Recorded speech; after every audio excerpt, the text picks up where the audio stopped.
গ্রামের নাম শিবপুর, আর সেই গ্রামেই থাকে একটি বউ, নাম তার কৃষ্ণা।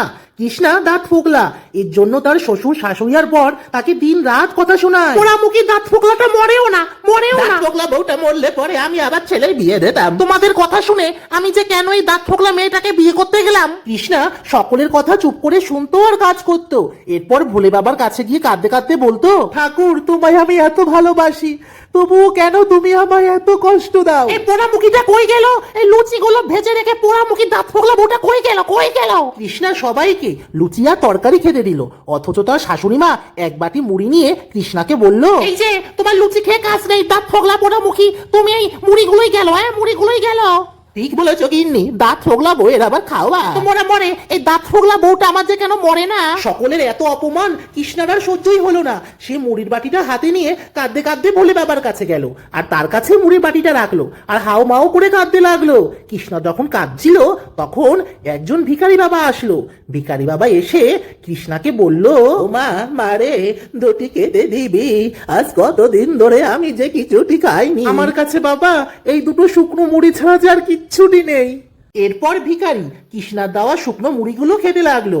এরপর কৃষ্ণাকে বলল, তুইও তো কিছুটি খাসনি, ওই থালার ভেতর দেখ খাবার রাখা আছে, ওটা খেয়ে নে। এরপর কৃষ্ণা যখন থালাটা উল্টোলো তখন দেখলো তার ভেতরে অনেক সুস্বাদু খাবার রাখা আছে। বাবা এত খাবার এখানে আসলো কোথা থেকে? আমি তো এখানে কোনো খাবার রাখিনি। ওরে মা তুই খা, এত কথা শুধোস নে, আমি তো জানি তুই কিচ্ছুটি খাসনি।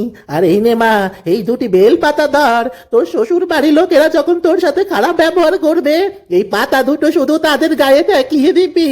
এরপর ভিখারি বাবা বেলপাতা দুটি দিয়ে যেন অদৃশ্য হয়ে গেল।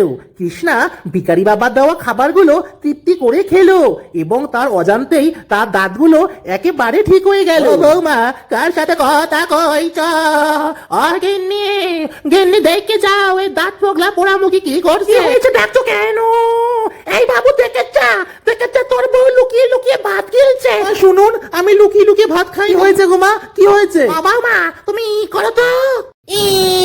এই তোমার দাঁতগুলো এমন ঠিক হয়ে গেল কি করে? কৃষ্ণা সবার মুখে এই কথা শুনে তো অবাক। সে আয়নার সামনে গিয়ে দেখলো তার দাঁতগুলো একেবারে ঠিক হয়ে গেছে। কৃষ্ণা বুঝতে পেরেছিল যে ভিখারি সেজে এসেছিল সে স্বয়ং ভগবান শিব। এরপর কৃষ্ণা ভিখারি বাবা দেওয়া পাতাগুলো সবার গায়ে ছুঁয়ে দিল।